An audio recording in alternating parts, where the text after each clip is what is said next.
there's certain groups that represent our people, and yet at times they turn their back on us. They're not speaking for the majority, only for their own group.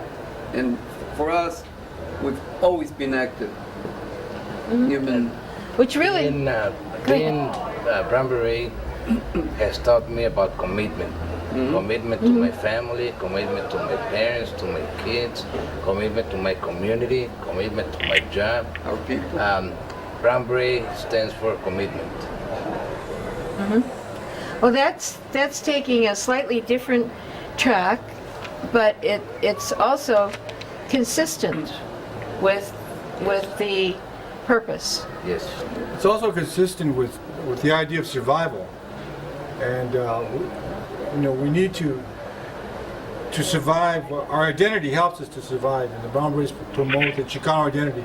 And for example, the Chicano identity became strong in World War II, where something like 40,000 Chicanos died in World War II, but their identity helped many of them to survive through that Holocaust. Same thing in Vietnam. The Chicano soldiers in Vietnam, like 7,000 Chicanos died in Vietnam, but the Chicano identity helped many of them to survive. And so once again, we need to grasp onto the Chicano identity, which is the core of the community. When I say the core of the community is there's 25 million Mexican Americans and about 1 million Chicanos, but that's the core. And we need to keep the core going. And of the Chicano core, the Brown Berets are the core of the Chicano community. We need to keep that going.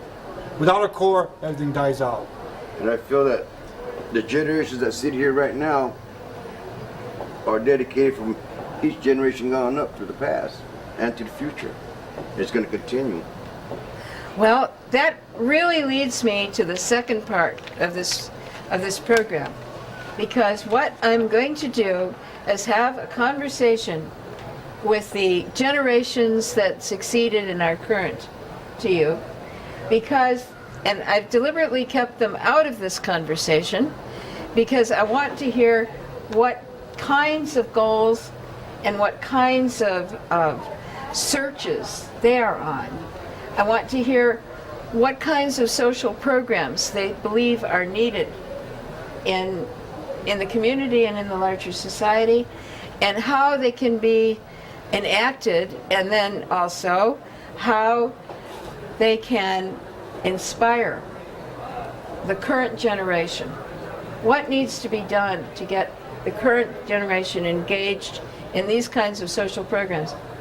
There's a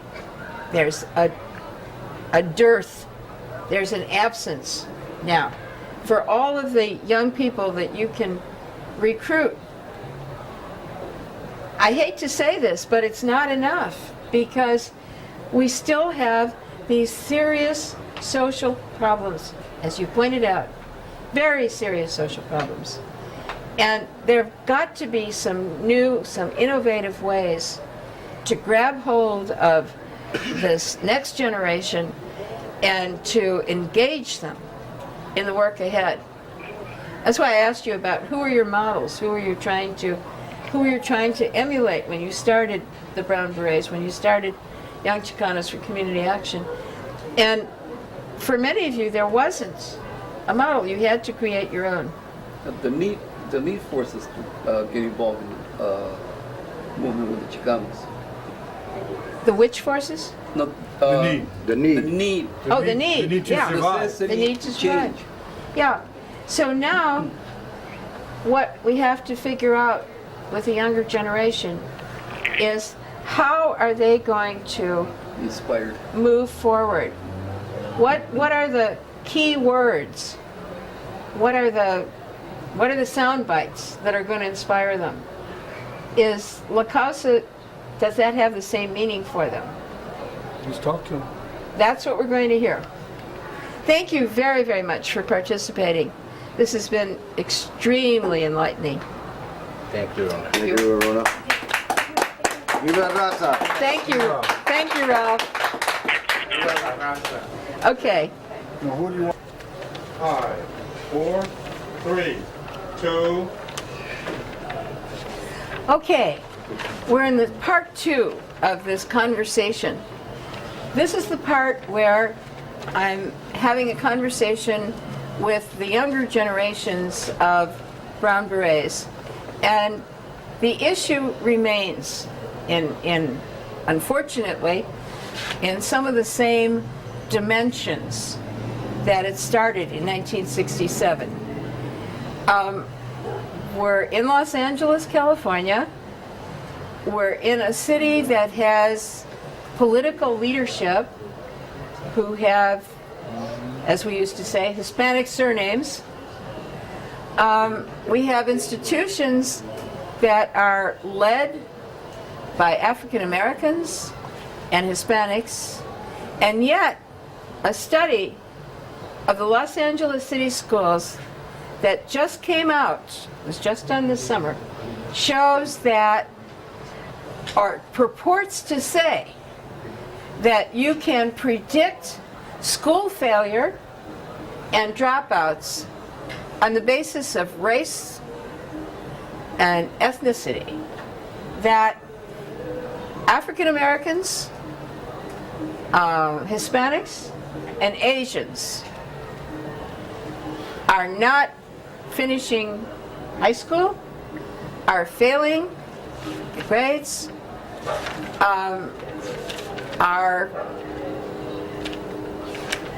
they call them school failures. I think they're proof of the failure of the schools. But what we have to deal with now is that the situation statistically is worse than it was in 1967. And to add to that right now, in a study that recently came out, let's see if I've got it here.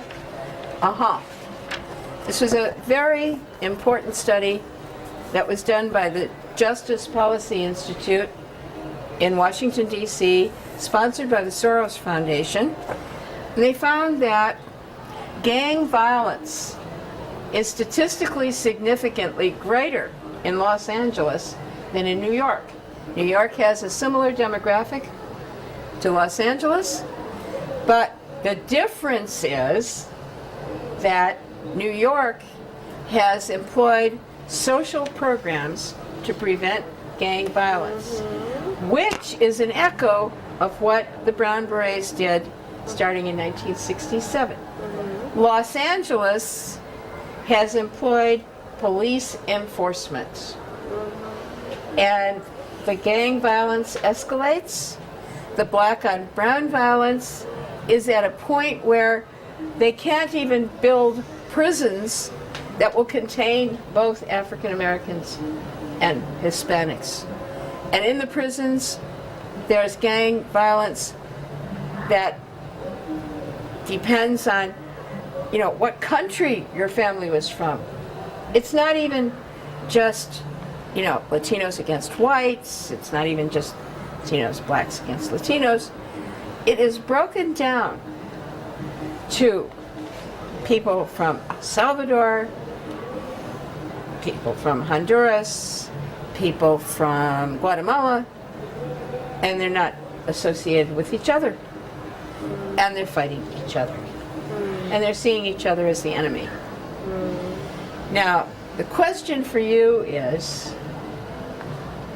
where does that future, what does that argue about the future that you are facing?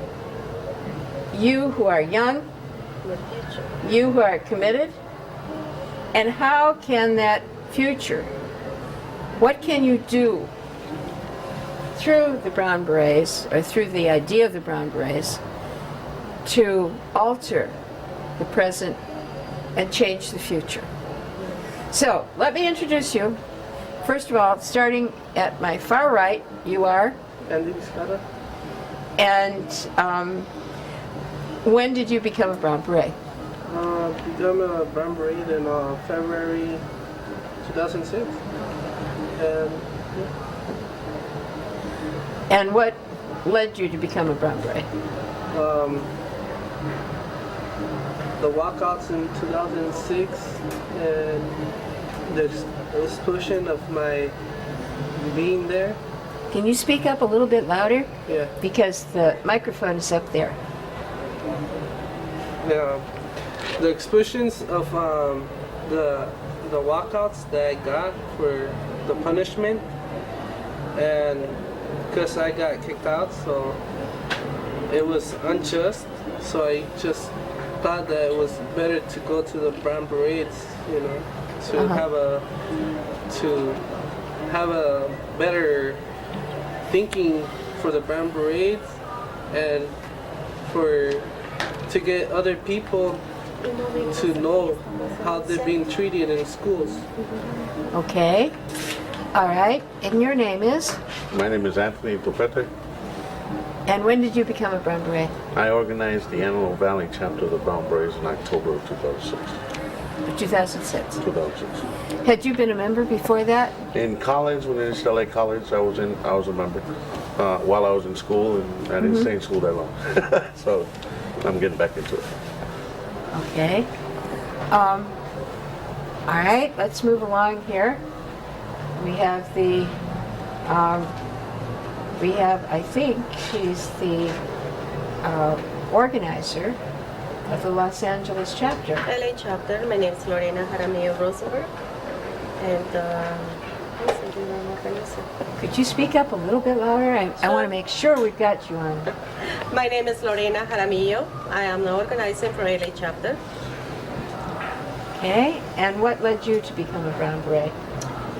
Well, I've been working with Brown Beret agenda for 20 years, but I decided to put this uniform and come out in front line because the needs.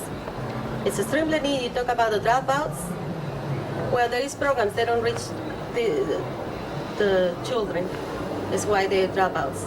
And you talk about gangs, there is a programs they don't reach to our children, like prevention, remediation, intervention programs. Our kids don't reach in those programs. And our kids not reach into the educational curriculum, the same curriculum programs as, in other words. Like, let's example, we have different type of teachers, different kind schools. Some schools, they need more needs. Some teachers needs more staff development. There's a lot of issues why some kids do better than others. But let me tell you, the truth is some kids are being discriminated. They're being treated unfairly. That's why I become a Brown Beret. And because something very important, some persons who work right now in the education system has been victimized. My child is why I become a Brown Beret. And I'm not finished, I just started. Okay, and next to you? My name is Francis Jaramillo Rosenberg, president of the LA chapter, the student-led chapter.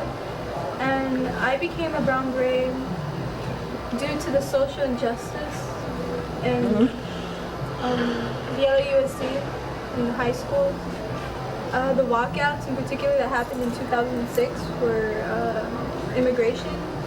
And I've been active, and I grew up in the environment of knowing my rights and protecting the rights of my people. Because my mom's been an activist for many years, so for like forever I've gone to marches. I'm 6 years old, little banners. So I forgot to say I'm a labor activist. I've been You're labor activist. which is the direction that many of the Brown Berets have taken over time. I mean, they didn't start out as labor activists, but many of them have become organizers. Back in 1967, many of us were drawn to the Brown Berets because we were already involved in Huelga. Huelga. It was the Cesar Chavez's movement, the Yes. grape pickers. And the Brown Berets, Chavez had tried to organize in Los Angeles, and he said that Los Angeles was the grave of organizations, and organizing Mexican Americans was the tomb for organizers. So you get some idea of what it was like to try to organize in 1967.